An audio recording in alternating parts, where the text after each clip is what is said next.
my video review / experience of a day tour at Hillsdale College. I first heard about Hillsdale a week ago, maybe two, and it was from a Jordan Peterson podcast where he was discussing Harvard and Ivy League schools, but specifically Harvard, and the fact that they receive a lot of government funding, and that very heavily influences their politics and how they're run, which is very interesting. And then he mentioned Hillsdale College, which is a college that receives no government funding, and they don't even accept like federal student aid for students. So that was really interesting, and it seems that they are also a Christian institution, and they uphold faith, hope, and love, and they seek, I might get this wrong, but they seek what is true and good and beautiful, which I think is a very nice motto. And they are educating in the liberal arts, which my wonderful student ambassador informed me arts is, I think, Latin originally, ares or ars, and it basically means studying that which humans uniquely do. So there are certain things we have in common with other mammals and animals and things like that, but there are lots of things that make humans very unique. And so one of the goals of the college is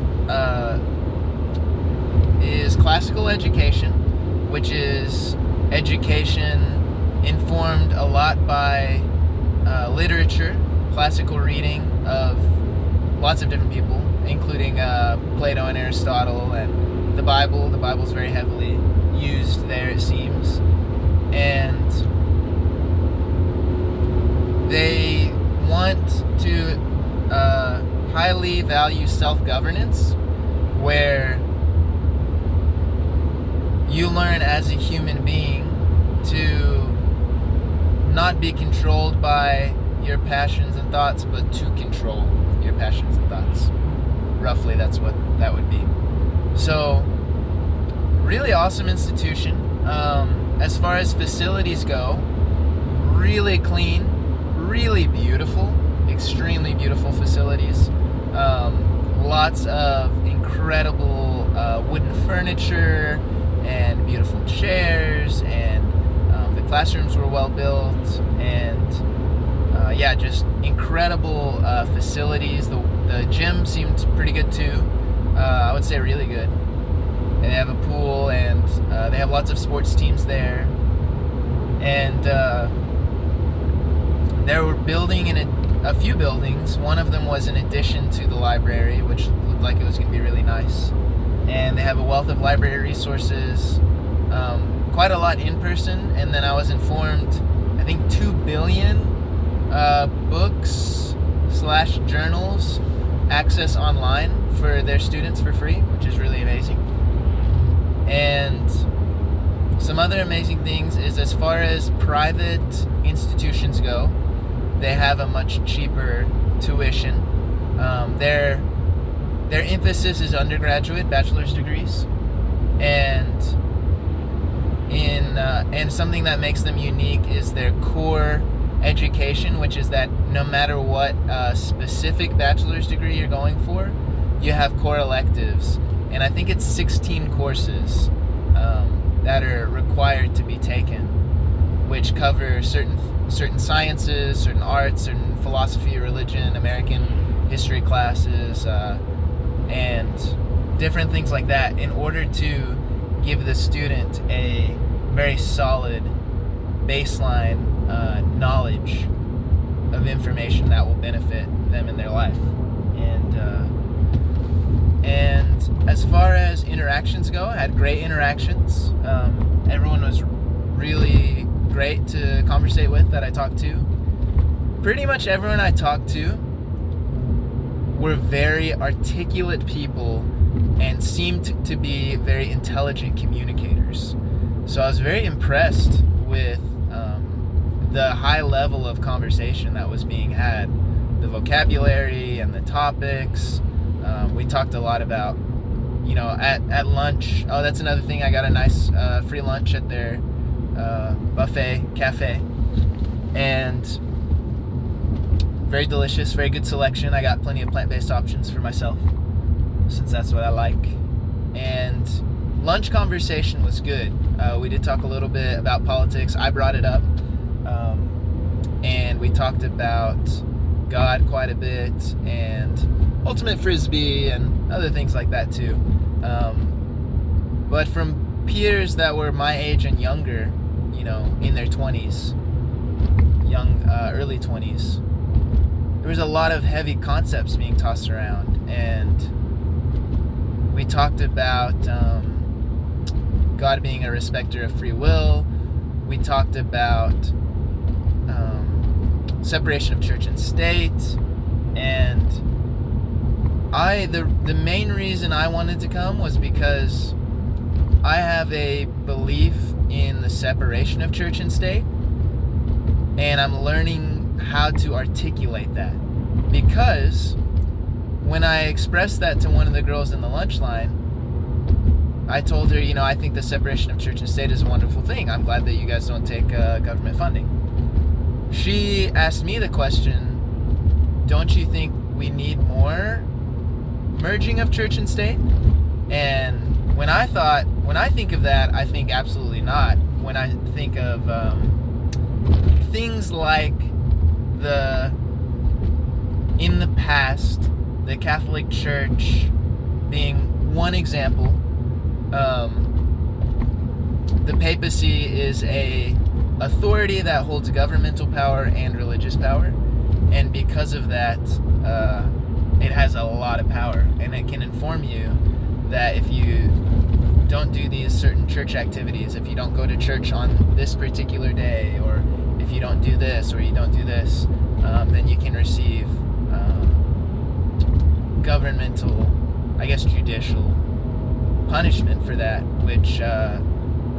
which in my estimation offends the liberty of conscience. So I'm very much for the liberty of conscience, but I realized that what she meant when she asked, shouldn't we have more church and state together, was something like, don't we need more God in government? Don't you think we need more of that?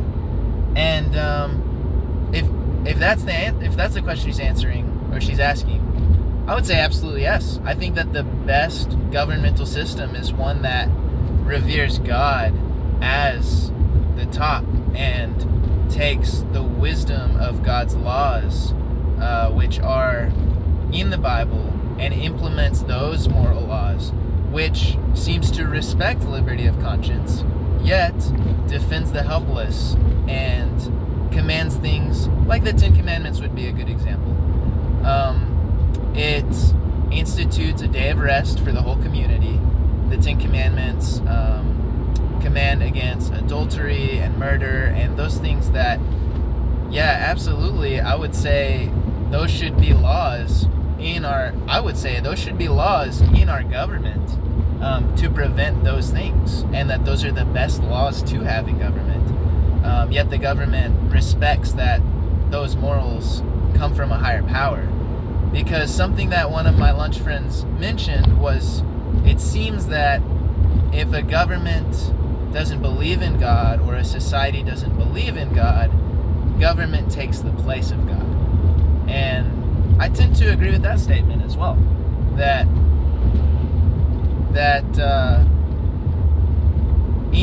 there is going to be a highest authority in our lives, whether we like it or not. That's how we're built, and that's how we operate, and we're looking for a standard of morals. And if it's a good God, which the Bible advocates for, then it's great. Those are great rules. If it is a twisted view of God, that's when you get into a lot of trouble. And also, if there's no God at all, then who's to say what's morally right and wrong, what's okay and what's not okay? And that's when you get into things like, here's a sensitivity alert. I'd like to talk about abortion for a second. I had to watch a video yesterday for my ethics class about abortion, and we had to watch a ultrasound of an abortion actually happening, and some real life video footage of it happening. And I'm very sensitive to that. I had to turn my head away to some of it and try to force myself to watch the rest of it, and had to pause it for a while, and even the audio was just hard. Yet I made myself watch it, and it's basically really solidified my stance in that I think anyone considering an abortion should watch a video like that, because it was horrifying to me to see and hear. Oh, I don't know this couple. I'm not going to answer that. To see and hear how children are torn apart in their mother's womb, and how their body parts are succumbed out and broken, and you can see the baby moving in the womb to get away from those tools that are destroying it. And they have to, this is very much a trigger warning, so please skip ahead at least a minute if this is more talk like this is gonna bother you. That the baby's head is crushed, and that they then pull out pieces of the head and the bones of the skull. And that's just horrific. Like, knowing about that deeply and watching that on an ultrasound is like, I can never support abortion. Like, that is life that is precious. And that was a 12-week, by the way. That was a 12-week abortion. And so anyways, I think we should have, personally, some government laws against that. I don't think that infringes necessarily on the women's rights. I know that generally the liberal political party in America will say that it's imposing on the women's right to choose. But the funny thing is, personally, I think the right to choose is generally that the man and the woman chose to have sex, and that was your choice to know that you could have offspring from that or not. And then it can get a little bit different in cases like rape, which are very few cases out of the majority of abortions, which there are thousands a day, which is just shocking. Thousands of lives lost a day to abortion. Yet, yeah, the very small case of rape, I used to think, okay, well, maybe an abortion would be good for that particular scenario. I could see I'd be very traumatizing for the mother. But now my stance is that I think it's more traumatizing for the mother, to have an abortion after a situation like that. And it's the logic that two wrongs don't make a right. That rape is very wrong and evil and awful, and then abortion is very wrong and evil and awful. So getting an abortion does not, in my estimation, fix the previous action. It would just make it worse. And I was talking with a friend yesterday about it, and he said that suicidal thoughts and suicide rates for women go through the roof if they've had abortions previously, because the suicide statistics right now are that men have a much higher case of following through with suicide attempts, and women have more suicide attempts but less follow through. And what I mean by follow through, I don't want to say success, because I don't think it's a success for a suicide attempt to work. So I don't think success is a good word that we should use for that. But yeah, so women that have had abortions, their suicide rate goes way up. So I am finished with that tangent. I'm going back to Hillsdale College. I sat in 2 classes. I sat in a biology class, which discussed a little bit of evolution, but mostly discussed things like gene swapping and certain things with genetics and mutation and how mutation happens and why it can be a good thing or a bad thing or a neutral thing. And so I learned a lot about certain biological topics. We talked about the Galapagos Islands and the finches that Darwin studied. And I couldn't necessarily gauge an official stance on the professor that was teaching. He did make comments about God's creatures, which I'm like, okay, that sounds very much like a creator stance. But he also made statements about something happening 9,000 years ago. And so I wouldn't nearly go too far as to say this is official Hillsdale stance on origins or creation, because I was informed, firstly, that the different teachers and professors have a freedom to generally teach different stances. And then, secondly, that Hillsdale, they don't call themselves a non-denominational school, because that the term non-denominational these days is actually pretty much a denomination itself. It's evangelical Protestantism. Has to sometimes associated with very charismatic churches and mega churches. So they say more of the term non-sectarian, which does apply, like many different denominations go there, and there are many different denominations go there. So most of the students are Christian that go there. I think about 90%. They might have a few Jewish as well, like they said, and a few others, which is interesting. And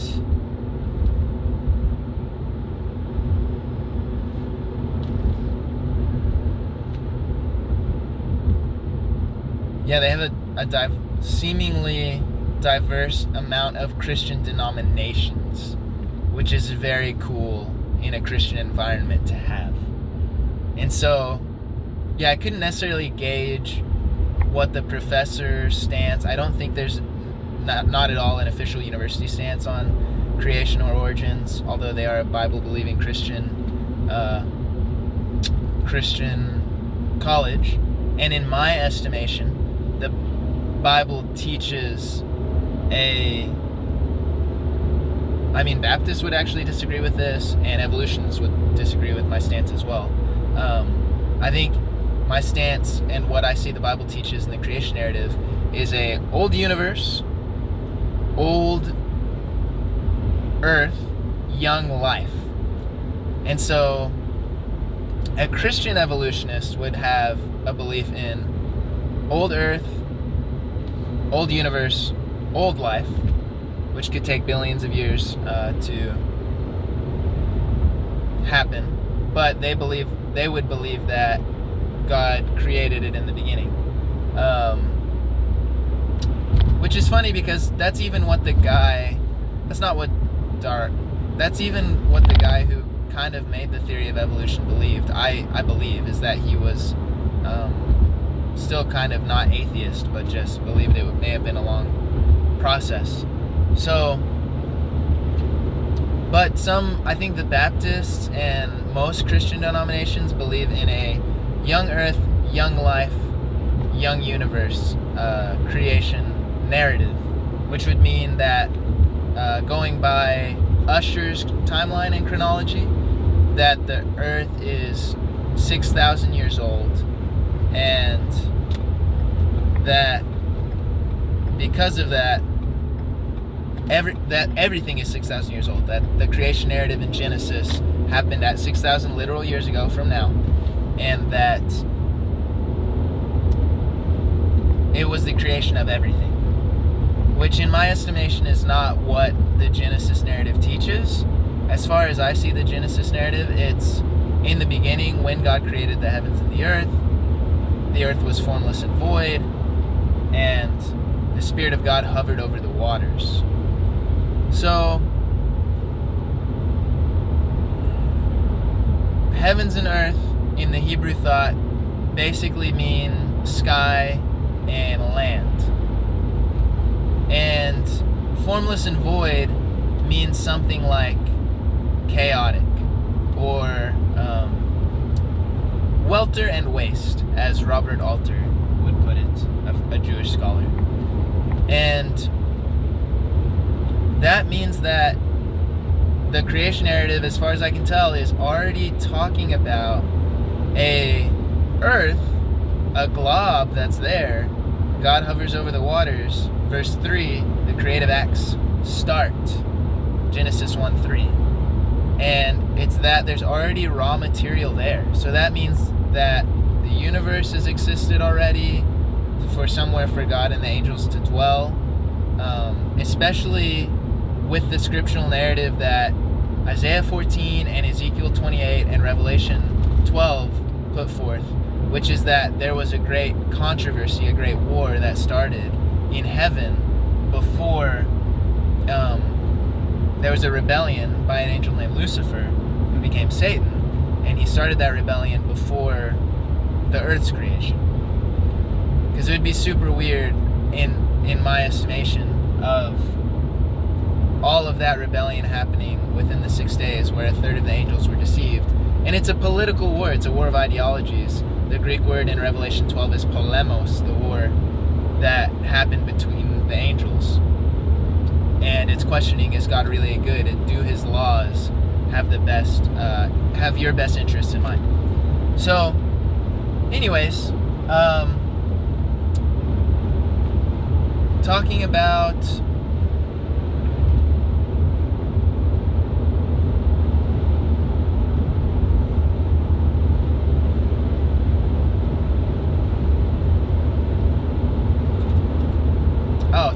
origins. It's very evident to me that the universe existed already in the Genesis narrative, and that the earth, the materials of the earth, existed in the Genesis narrative. And then God moved upon the earth and formed what we see. So, anyways.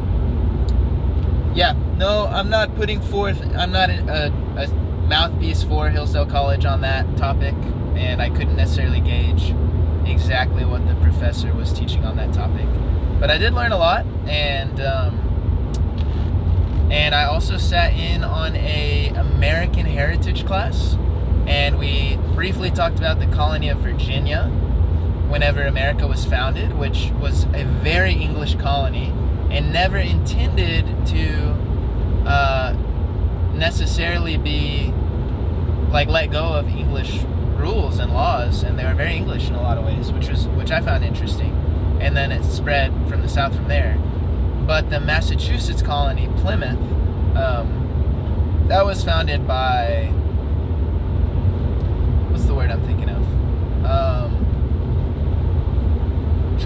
Not Protestants, Puritans. That was founded by Puritans. And Puritans basically had a lot of interesting beliefs. And apparently most of them were from London, and they dressed very well. And also, they were really big fans of sex, but kind of in a biblical way. They weren't like, don't talk about it, nothing like that. Apparently, there's stories of the wife going to the judge, the Puritan judge, and saying, hey, my husband's not pleasing me. And then the judge sent the husband to the doctor to be told and taught how to please the wife. Another example is that a woman went to the judge and said, my neighbors are being too loud at night.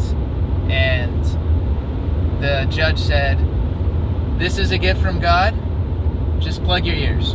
So they had a very high estimation and a high view of sex within marriage. That was always the caveat, is that it was within heterosexual monogamous marriage, man and woman. So that was interesting to learn about the Puritans in Massachusetts. And as far as I can tell, I think they stem from very Calvinist beliefs. And they also didn't intend to say, we're creating an independent country separate. They intended to be very respectful, and they made a covenant to each other to be obedient to each other and humble themselves to each other. They also really believed in everyone in the community being a laborer and being a part of the community and working hard. And it was grounds for imprisonment if a father did not teach his son a trade growing up so that he could contribute. So teaching trades and teaching practical knowledge was very important, and also very important against slavery, because their view on slavery was no one should be doing the work that is your responsibility to do. And so they were abolitionists very early on. This is 1600s. So very interesting stuff about the Puritans. Learned a lot, enjoyed it a lot. I also asked if there were any Armenians that were, settlers of America, and he mentioned that the Methodists in Georgia would have been Armenian. And he, just so whoever doesn't know, Armenian and Calvinist are pretty distinct theologies. Calvinism generally teaches an acronym named TULIP that you can look up, and believes in double predestination, which is essentially that every human being is chosen because God knows everything. God has determined everything, is what predestination is. And predestination is what destination you're going to after this life is already determined by God. So basically, I am determined to go to hell and you're determined to go to heaven, and that's that, or vice versa. And so that's why it's double predestination. Is when you claim that people are destined for heaven, you're also claiming that people are destined to hell. And so I don't agree with that ideology at all. I don't agree with Calvinism. I'm sure Calvin also had a lot of other great things to say, but predestination is not one of them, in my estimation. So, yeah. Also, Arminianism, Jacob Arminius, his view is way more emphasis on the free will of God, and that God hasn't determined everything. And it aligns with what I believe is the great controversy view, that God and Satan are abiding by rules of engagement, and a lot of human free will. We have a lot of free will, a lot more than we think we do a lot of times. So, anyways, there's some interesting theology/history, and really enjoyed the classes at Hillsdale, both the classes I was in. Then I was given a tour of the university, or the college, not a university. I'd have to look up the distinction between college and university, but it's a college. And there were lots of students, but it's still a small college, and as far as college goes compared to other colleges, they have a ratio of one faculty or one staff to every 8 students. I don't know if that's professor to student ratio or faculty to student ratio, but it's 1 to 8, which is really nice because they have very close access to professors and an intimate learning experience, and smaller classrooms. But it was a very busy day today, a lot of people walking around. One thing I also noticed, which I hesitate to mention because I think some people could take this in the completely wrong way and take it and run for it, but I will mention it, is that there didn't seem to be a lot of racial or ethnic diversity at Hillsdale College, but I don't think it's the worst thing. And what I mean by that is I go to a university where I'm a minority, Andrews University. There are way less white people than people of all kinds of different colors and nationalities at my university, because the reason for that is because Andrews University is a Seventh-day Adventist institution, and Seventh-day Adventism is a lot bigger in other countries, especially South America, than it is in North America. Hillsdale, though, they very much seem to be very patriotic, and so it appeals a lot to Americans and intellectual Americans, and their application process is determined off of character statements, it seems, heavily character statements, and intellect. Like, are you qualified to be in this institution where you're going to hit the ground running? Like, you're going to be reading Aristotle, and you're going to be reading the Bible, and you're going to be doing lots of deep study right when you get into their bachelor's program, and you need to be ready for that. And so it seems their application process is very much determined by that. And so it's not, they don't run it in a way to try to get more diversity. They just run it in, are you qualified to learn this stuff? I don't care what race you are. And so to me, that seems like a great way to accept applicants. I also got some history about why they do that. And there is a thing called Title IX. When the government came out with Title IX, if your learning institution receives government funding, you basically have to, as far as I understand Title IX, it means you have to kind of institute certain DEI policies, diversity,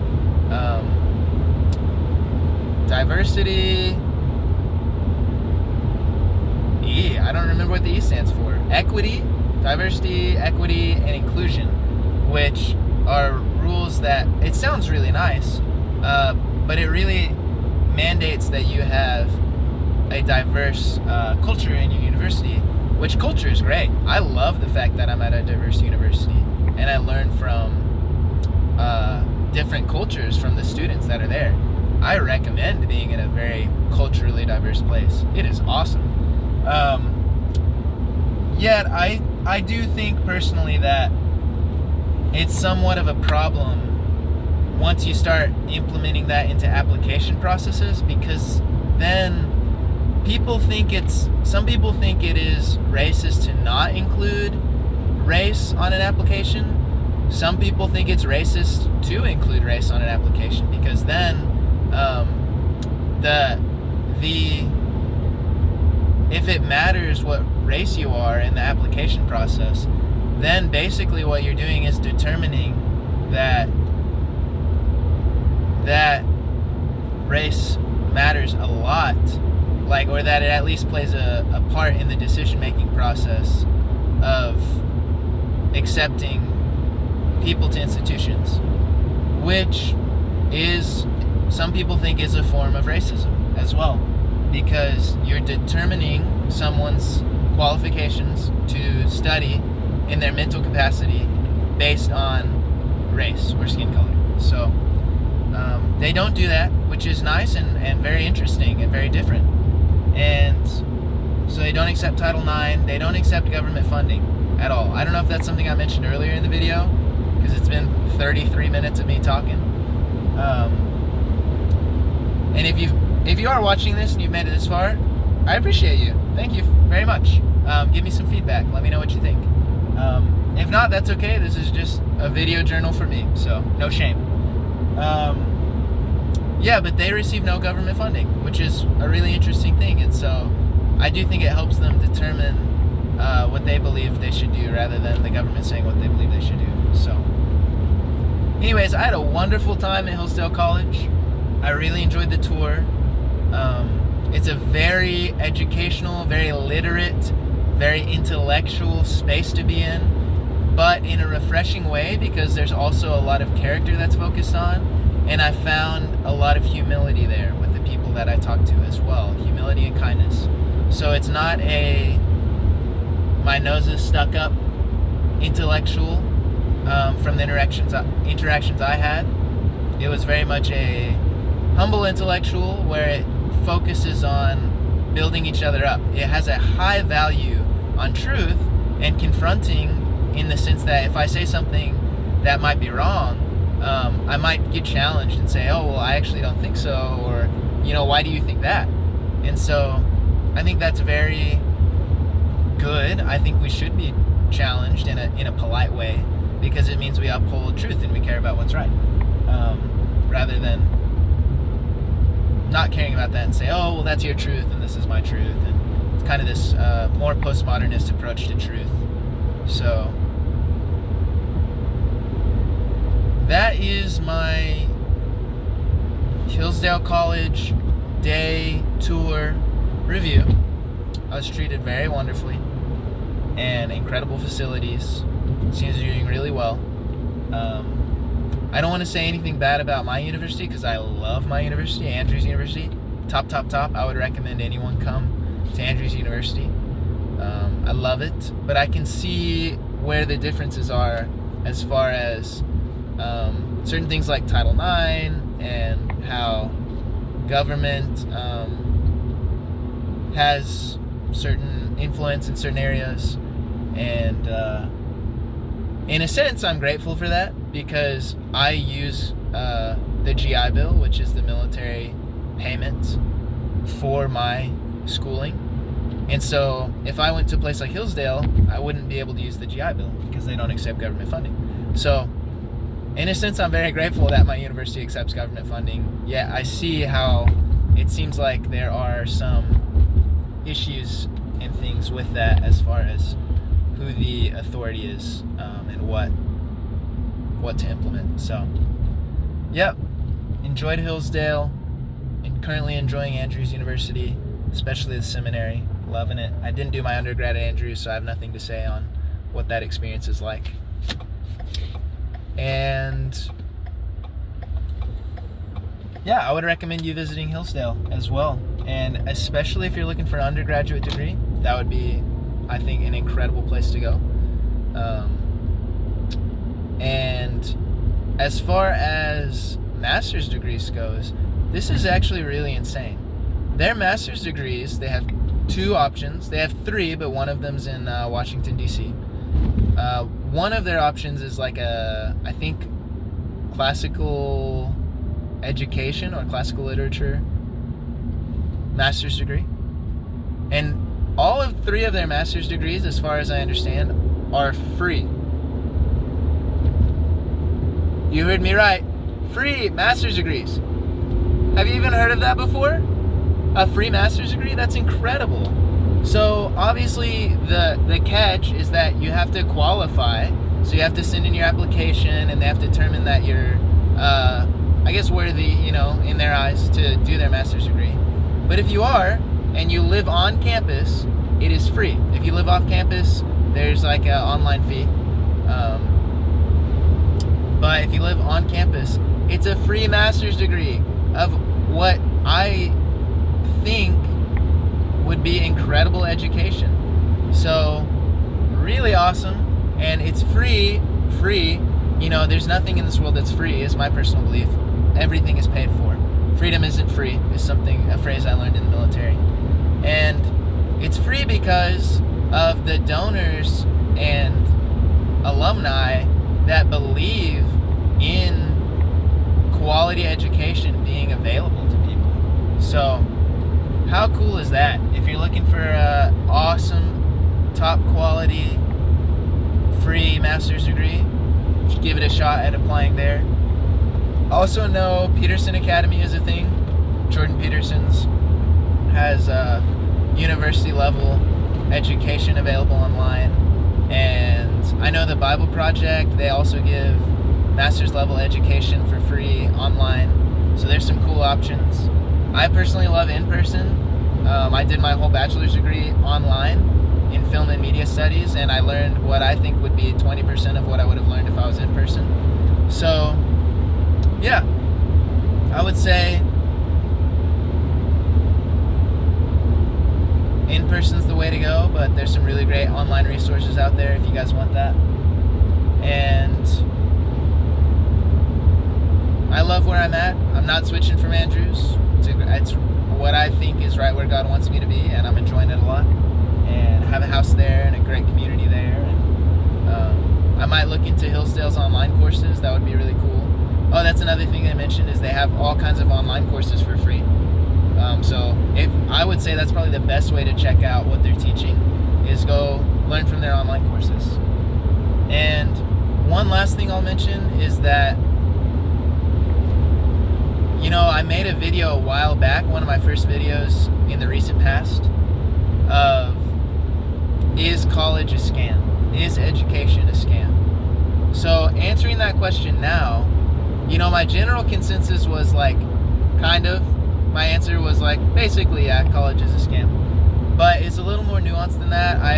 I emphasized that it seems like, first off, don't devalue trades. I think trade work, like practical hands-on education, is extremely practical, extremely valuable, extremely worthwhile.